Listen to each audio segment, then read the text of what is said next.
ಮನಸ್ಸು ವಿಚಲಿತವಾದರೆ ಧ್ಯಾನವ ಮಾಡು ನೀವೊಮ್ಮೆ. ಕನಸು ಕಣ್ಮರೆಯಾದರೆ ಯೋಗವ ಮಾಡು ನೀವೊಮ್ಮೆ. ಮನಸ್ಸು ಹಿಡಿತದಲ್ಲಿಟ್ಟುಕೊಂಡು ಕನಸಿನಡೆ ಓಡು ನೀವೊಮ್ಮೆ. ಆಗ ನೋಡು ಗುರಿ ಎಂಬ ಗರಿ ನಿನ್ನೆಡೆ ಓಡೋಡಿ ಬರುವುದು. ಯೋಗವೆಂಬ ಧ್ಯಾನವ ಮಾಡಿ ನೋಡು ನೀವೊಮ್ಮೆ.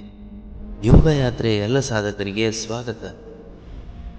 ಕಳೆದ ಎಪಿಸೋಡ್ನಲ್ಲಿ ನಾವು ಯೋಗ ಹೇಗೆ, ಎಲ್ಲಿ, ಯಾವಾಗ ಮತ್ತು ಮೊದಲ ಕಾರ್ಯಕ್ರಮದ ಬಗ್ಗೆ ಒಂದಿಷ್ಟು ಕುತೂಹಲಕಾರಿ ಮಾಹಿತಿಗಳನ್ನು ತಿಳಿದುಕೊಂಡಿದ್ವಿ.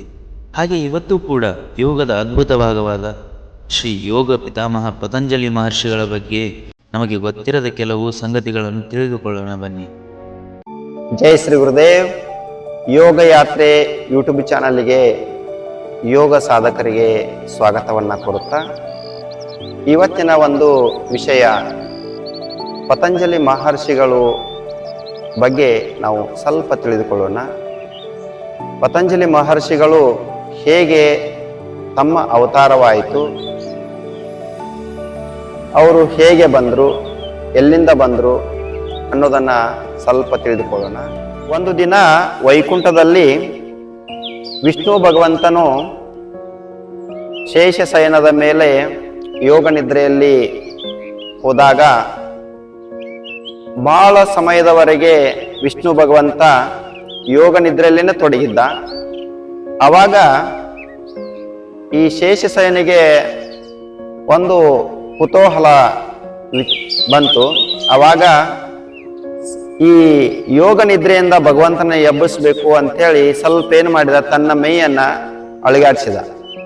ಆವಾಗ ವಿಷ್ಣು ಭಗವಂತ ಯೋಗ ನಿದ್ರೆಯಿಂದ ಹೊರಗಡೆ ಬಂದು, ಏತಕ್ಕೆ ನನ್ನನ್ನ ಜಾಗೃತ ಮಾಡಿದೆ ಅಂದಾಗ, ಭಗವಂತ ನೀನು ಯೋಗ ನಿದ್ರೆಯಲ್ಲಿ ಏನು ವಿಚಾರ ಮಾಡ್ತಾ ಇದೆ ಅನ್ನೋದನ್ನ ನನಗೂ ತಿಳ್ಕೊಬೇಕಂತೇಳಿ ಕುತೂಹಲ ಇದೆ ಅಂದಾಗ, ವಿಷ್ಣು ಭಗವಂತ ಹೇಳ್ತಾನೆ, ಈ ಯೋಗ ನಿದ್ರೆಯಲ್ಲಿ ನಾನು ಭೂಲೋಕದಲ್ಲಿ ಯೋಗದ ಬಗ್ಗೆ ನಾನು ಹೇಗೆ ಯಾರನ್ನ ಕಳಿಸ್ಬೇಕು, ಏನ್ ಮಾಡ್ಬೇಕು ಅಂತ ವಿಚಾರ ಮಾಡ್ತಾ ಇದ್ದೆ. ಅವಾಗ ನಿನ್ನನ್ನ ಕಳಿಸ್ಬೇಕಂತ ಹೇಳಿ ವಿಚಾರ ಮಾಡಿದ್ದೀನಿ ಅಂಥೇಳಿ ಅವಾಗ ಶೇಷನಾಗನಿಗೆ ಹೇಳ್ತಾನೆ, ನೀನು ಶಿವನನ್ನ ಕುರಿತು ಧ್ಯಾನವನ್ನ ಮಾಡು. ಶಿವ ನಿನಗೆ ಬಂದು ಪ್ರತ್ಯಕ್ಷ ಆಗಿ ಆ ಯೋಗದ ಭಂಗಿಯೆಲ್ಲ ನಿನಗೆ ಹೇಳ್ತಾನೆ, ಯೋಗ ಮುದ್ರೆಯನ್ನ, ಕ್ರಿಯೆಗಳನ್ನ ಎಲ್ಲ ಹೇಳ್ತಾನೆ. ಅದನ್ನು ನೀನು ತೆಗೆದುಕೊಂಡು ಭೂಲೋಕಕ್ಕೆ ಹೋಗಿ ಎಲ್ಲ ಸಾಧಕರಿಗೆ ಇದನ್ನ ಪ್ರಚಾರ ಮಾಡು ಅಂತ ಹೇಳಿ ವಿಷ್ಣುವಿನ ಆಶೀರ್ವಾದ ತೆಗೆದುಕೊಂಡು ಶೇಷನಾಗನು ತಾನು ಅನುಷ್ಠಾನಕ್ಕೆ ಕುಂಡಿರ್ತಾನೆ. ಅನುಷ್ಠಾನ ಕೂತು ಅವಾಗ ಶಿವ ಪ್ರತ್ಯಕ್ಷ ಆಗ್ತಾನೆ.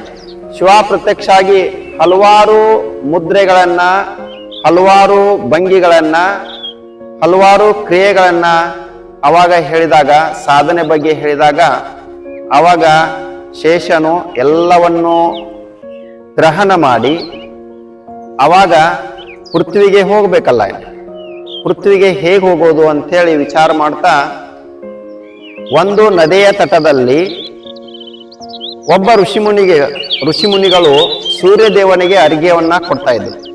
ಆ ಅರ್ಘ್ಯ ಕೊಡುವ ಸಂದರ್ಭದಲ್ಲಿ ಆಕಾಶ ಮಾರ್ಗದಿಂದ ಒಂದು ಅವರ ಅಂಗೈಯಲ್ಲಿ ಒಂದು ಚಿಕ್ಕ ಹಾವ ಬೀಳುತ್ತೆ. ಅವಾಗ ಕೋರ್ ಭವಾನ್ ಅಂಥೇಳಿ ಆ ಋಷಿಗಳು ಕೇಳ್ತಾರೆ.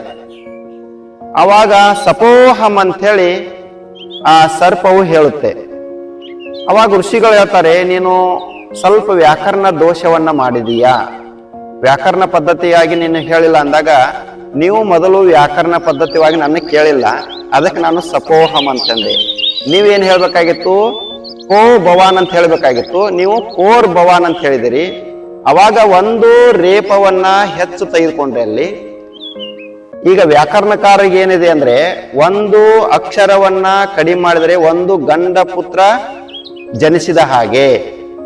ಅದಕ್ಕಾಗಿ ನೀವು ರೇಪವನ್ನ ಹೆಚ್ಚು ತೆಗೆದುಕೊಂಡದಕ್ಕಾಗಿ ನಾನು ಇಲ್ಲಿ ಸಪೋಹಂ ಅಂದೆ, ಸರ್ಪೋಹಂ ಅನ್ಲಿಲ್ಲ.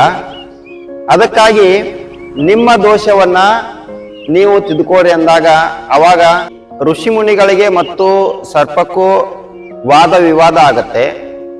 ಆ ವಾದ ವಿವಾದ ಆಗೋ ಸಂದರ್ಭದಲ್ಲಿ ಆ ಸರ್ಪ ಹೇಳುತ್ತೆ, ಹೇ ಋಷಿ ಮುನಿಗಳೇ, ನೀವು ನನ್ನನ್ನ ಈ ನದಿಯಲ್ಲಿ ಬಿಡ್ಲಿಕ್ಕೆ ಹೋಗಬೇಡಿ, ನಿಮ್ಮ ಆಶ್ರಮಕ್ಕೆ ನನ್ನನ್ನು ಕರೆದುಕೊಂಡು ಹೋಗ್ರಿ ಅಂದಾಗ ಆ ಋಷಿಮುನಿಗಳು ಈ ಸರ್ಪಕ್ಕೆ ವಿಶೇಷವಾದಂಥ ಶಕ್ತಿ ಇದೆ, ದೊಡ್ಡ ಚೈತನ್ಯ ಇದೆ ಅಂಥೇಳಿ ಅವರು ಋಷಿಮುನಿಗಳು ಏನ್ ಮಾಡ್ತಾರೆ, ಆ ಸರ್ಪವನ್ನ ತಮ್ಮ ಆಶ್ರಮಕ್ಕೆ ಕರೆದುಕೊಂಡು ಹೋಗ್ತಾರೆ.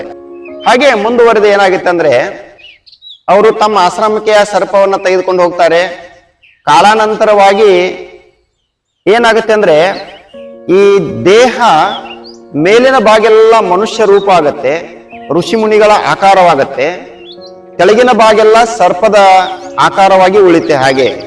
ಹಾಗೆ ಮುಂದುವರೆದು ಏನಾಗುತ್ತೆ ಅಂದ್ರೆ ಈ ಆಕಾಶದಿಂದ ಬಿದ್ದಂತ ಹಾವನ್ನ ಪತತಿ ಅಂಜಲಿ ಪತಂಜಲಿ ಅಂದ್ರೆ ಮೇಲಿಂದ ಬೀಳುವುದಕ್ಕೆ ಏನಂತಾರೆ, ಪತತಿ ಅಂತಾರೆ.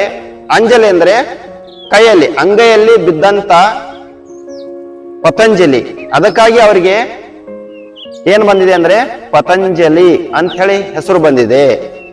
ಹಾಗೆ ಮುಂದುವರೆದು ಏನಾಗುತ್ತೆ ಅಂದ್ರೆ ಅವಾಗ ಆ ಗುರುಕುಲದಲ್ಲಿ ಹಲವಾರು ಶಿಷ್ಯರಿರ್ತಾರೆ, ಸಾವಿರಾರು ಶಿಷ್ಯರಿರ್ತಾರೆ.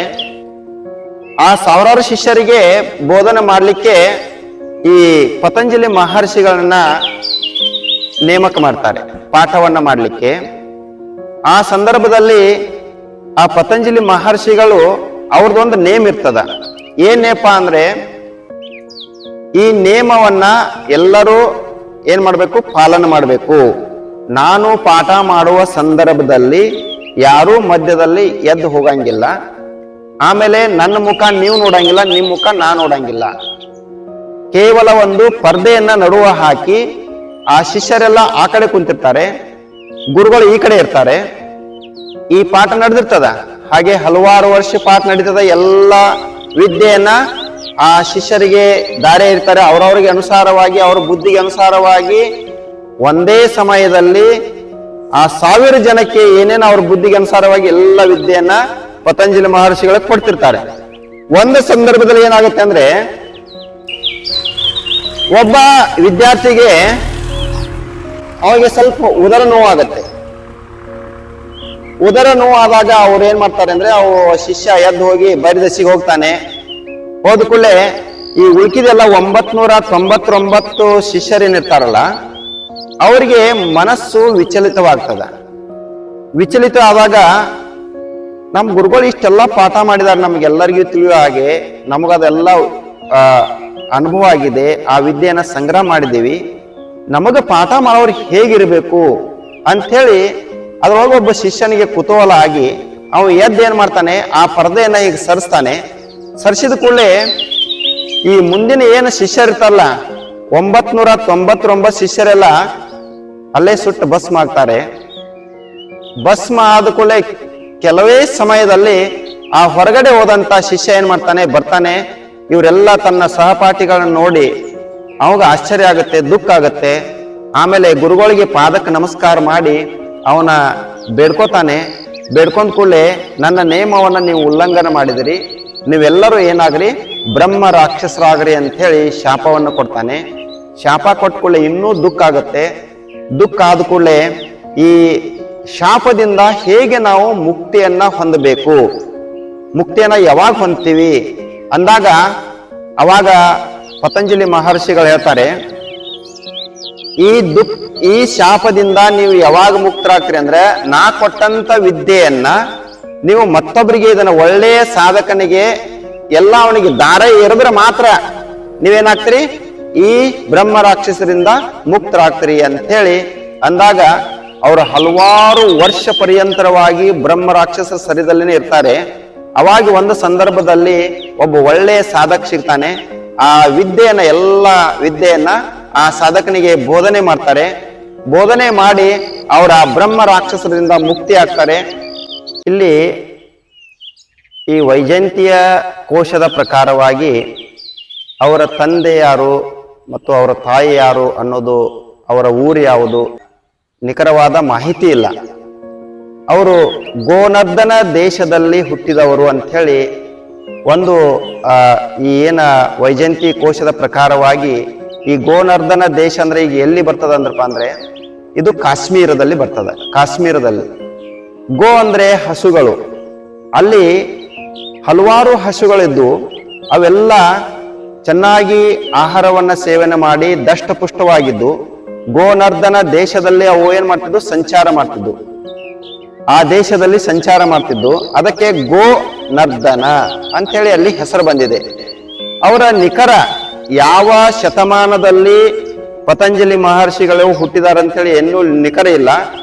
ಈ ವೈಜಂತಿಕ ಕೋಶದ ಪ್ರಕಾರವಾಗಿ 2ನೇ ಶತಮಾನದಲ್ಲಿ ಅಥವಾ 4ನೇ ಶತಮಾನದಲ್ಲಿ ಅಂಥೇಳಿ ಉಲ್ಲೇಖನ ಮಾಡಿದ್ದಾರೆ. ಪತಂಜಲಿ ಮಹರ್ಷಿಗಳು ಹಲವಾರು ಗ್ರಂಥಗಳನ್ನ ರಚನೆ ಮಾಡಿದ್ದಾರೆ.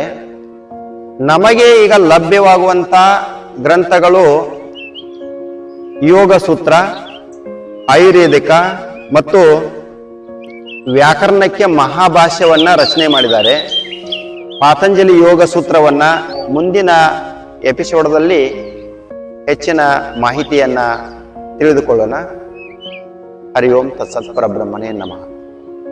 ನೋಡಿದಿರಲ್ಲ ಸಾಧಕರೇ, ಇವತ್ತಿನ ಎಪಿಸೋಡ್ನಲ್ಲಿ ಯೋಗ ಪಿತಾಮಹ ಪತಂಜಲಿ ಮಹರ್ಷಿಗಳು ಭೂಮಿಗೆ ಯಾವ ರೂಪದಲ್ಲಿ ಬಂದರು, ಹೇಗೆ ಬಂದರು, ಅವರು ಬರಲು ಕಾರಣ ಯಾರು, ಹೇಗೆ ಎಂದು ತಿಳಿದಿರಲ್ಲವೇ? ಇದೇ ರೀತಿ ಎಪಿಸೋಡ್ಗಳನ್ನು ಮುಂದಿನ ದಿನಗಳಲ್ಲಿ ನೋಡಲು ಯೋಗ ಯಾತ್ರೆ ಯೂಟ್ಯೂಬ್ ಚಾನಲ್ಗೆ ಸಬ್ಸ್ಕ್ರೈಬ್ ಆಗಿ, ಹಾಗೆ ಲೈಕ್ ಮಾಡಿ, ಶೇರ್ ಮಾಡಿ, ಸಪೋರ್ಟ್ ಮಾಡಿ. ಧನ್ಯವಾದಗಳು ಸಾಧಕರೇ.